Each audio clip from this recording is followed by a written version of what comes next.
Welcome friends. কালকে সন্ধেবেলায় এই যে বাঁ দিকের খবরটা দেখছেন, এই খবরটি সোশ্যাল মিডিয়ায় শেয়ার হয়, ফেসবুক, হোয়াটসঅ্যাপ, এমনকি কিছু কিছু ইউটিউব চ্যানেলেও আমি দেখলাম এই খবরটা পাবলিশড হয়েছে যে স্কুল শিক্ষকদের অবসরে বয়স বাড়াতে চান মুখ্যমন্ত্রী। তারপর আমি জি24 ঘন্টার সাইটটা অনেকক্ষণ ধরে সার্চ করলাম, কিন্তু এই খবরটা আমি কোথাও খুঁজে পেলাম না, যে কারণে আমি কোনো তথ্য শেয়ার করিনি। আপনারা অনেকেই কমেন্ট করছিলেন।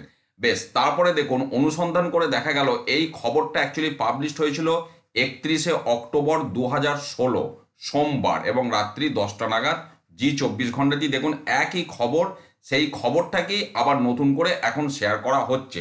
এবং মজার বিষয় হচ্ছে যে এই যে 31শে অক্টোবর 2016 যে খবরটি ইলেকট্রনিক্স মিডিয়ায় পাবলিশড হয়, স্বাভাবিকভাবেই তার পরের দিন সেটা প্রিন্ট মিডিয়ায় পাবলিশড হয়, মানে খবরের কাগজে। তাহলে এর পরের দিন মানে 1 নভেম্বর 2016, এটা 1 নভেম্বর 2016 খবরের কাগজের একটি খবর। দেখুন, ওই একই খবর 1 নভেম্বর 2016 পাবলিশড হয়েছিল, যেখানে বলা হচ্ছে স্কুল শিক্ষকদের অবসরে বয়স বাড়িয়ে 70 বছর করার চিন্তাভাবনা।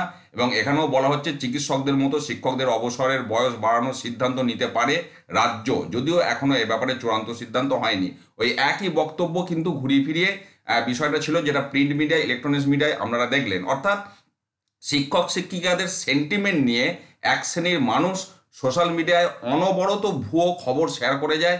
এর আগেও আমি বিভিন্ন রকম খবর আপনাদের সাথে শেয়ার করেছি, এবং দেখতেই পাচ্ছেন যে আপনার 8 বছর আগের একটি খবর এখন নতুন করে আবার শেয়ার করে শিক্ষক শিক্ষিকাদের সেন্টিমেন্টকে নিয়ে খেলা চলছে। এক শ্রেণীর মানুষ এই কাজটি করে চলেছেন। এই ধরনের কোনো খবর কিন্তু এই মুহূর্তে কোনো শেয়ার হয়নি। এবং আপনাদেরকে আমি অবশ্যই একটি বিষয় বলবো, যে যারা সোশ্যাল মিডিয়াতে এই ধরনের খবর শেয়ার করছেন, সেটা যে প্ল্যাটফর্মই হোক না কেন, তাদের চিনে রাখুন এবং তাদের বয়কট করুন। এই ধরনের খবর কিন্তু আপাতত আজকের দিনে কোনো আপডেট নেই। 8 বছর আগে এই খবর প্রকাশ হয়েছিল, আমি তথ্য সহ আপনাদের সামনে তুলে ধরলাম।